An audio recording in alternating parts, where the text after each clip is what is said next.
Hi there, good afternoon. I'm Dean Heskin, President and CEO of Swiss America Trading, and you are tuned into our podcast, The Secret War on Cash. I have my co host with me, Chris Agelastos, here today to discuss with us some of the going ons, if you will, with this secret war on our cash. And Chris, not really some positive these are not positive headlines today, and it's not really good news. Yeah. Um, there's and we've talked about this before where like there's just you hear what's going on in our economy, and there's there are problem areas and just that whatever else, but the areas where like it matters for families and households, like it's really bad. Like, Yeah. getting right into it here, this is from Fox Business. The income needed to This is the title of this article. Income needed to afford a median priced home has nearly doubled since 2020.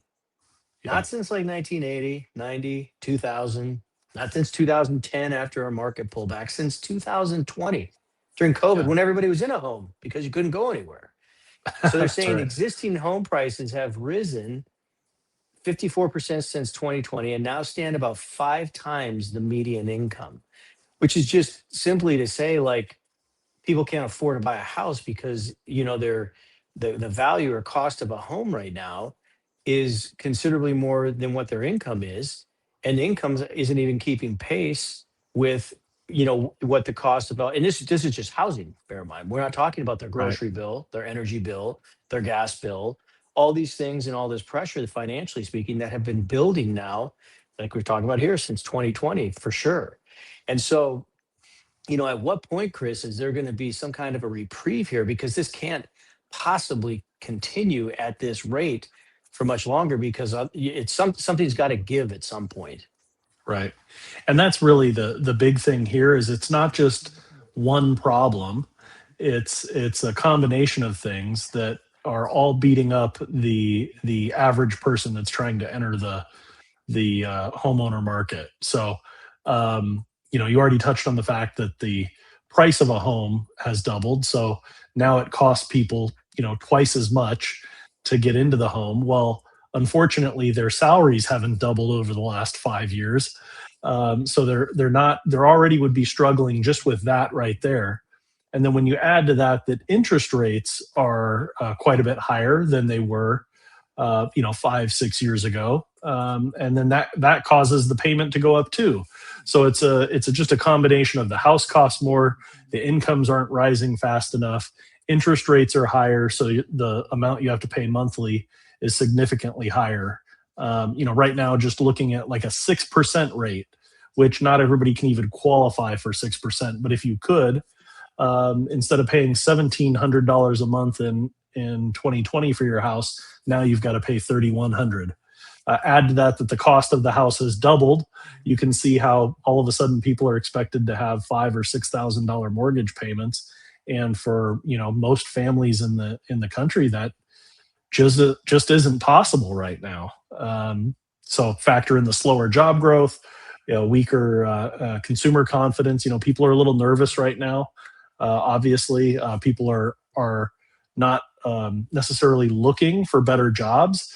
They're holding on to stability if they have a good, stable job, because they're nervous about making a switch there. And then, of course, we've got the war in Iran and all these other things. So just the overall sentiment is pretty negative right now for the average person that's trying to figure out, how do I go buy a starter home? Right. Right.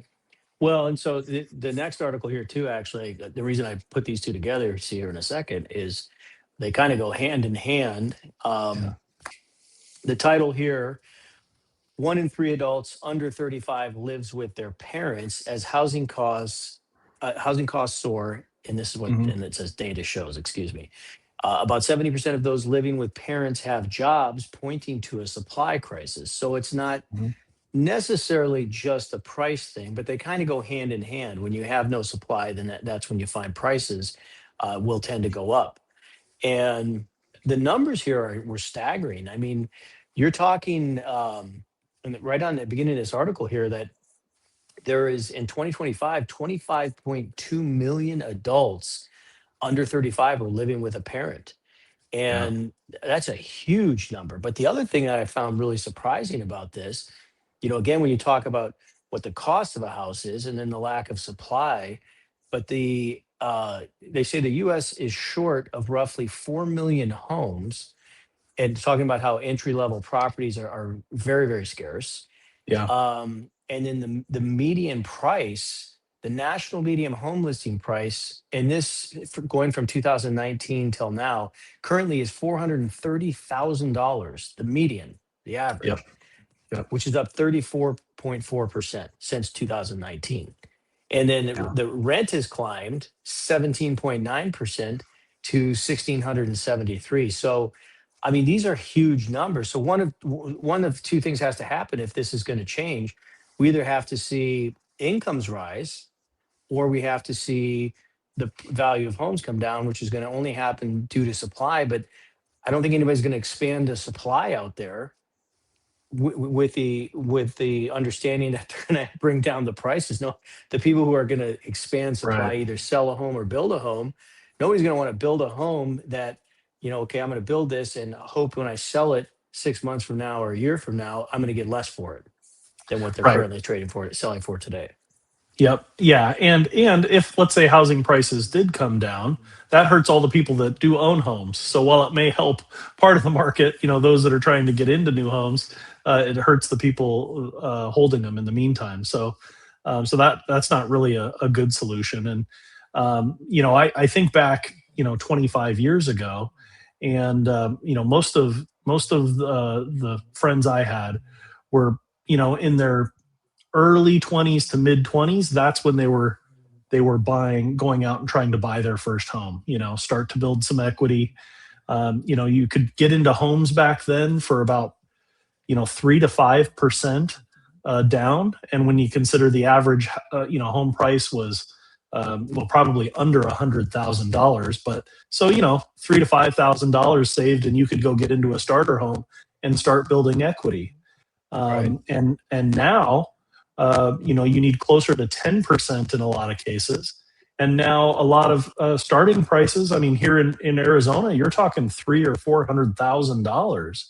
So now you need 30, 40, $50,000 saved in order to get into a home. So it doesn't surprise me, unfortunately, that people are waiting until they're in their 30s and living with parents. Now the good news is at least 70% of them, like you mentioned, are employed. So at least they're making money. They're probably saving money by living with their parents. So hopefully they can save those large down payments, and maybe fast forward 5 or 10 years from now, people will be in better shape because they waited a little bit, they saved up money, and were able to put larger amounts down. That's maybe the potential positive spin on this. But in the Right. meantime, people that don't have the opportunity to live at home, right? Not everybody has a stable household that they can go home and live with.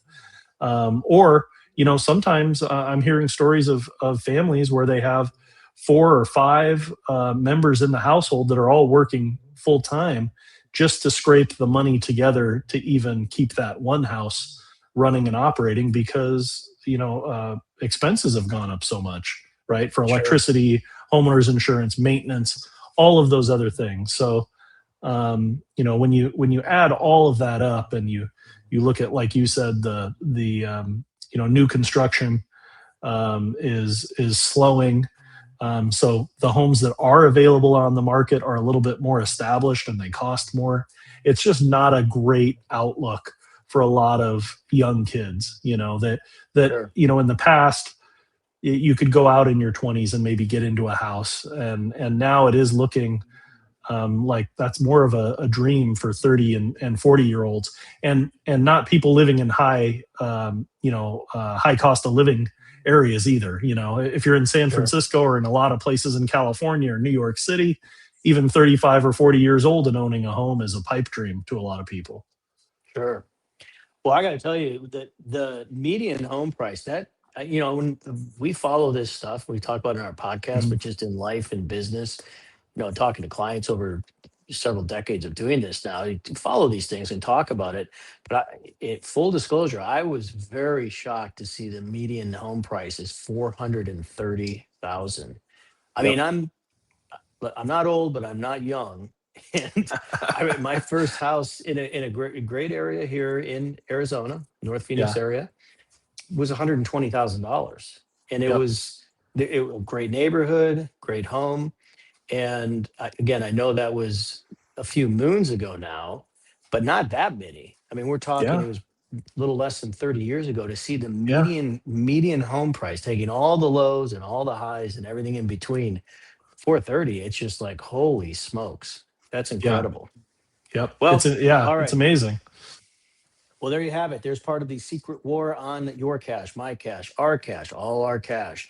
If you want to receive your free copy of our report, The Secret War on Cash, you can do so by calling or texting our office at 1-800-289-2646, or visit us online at www.swissamerica, which is all one word, .com.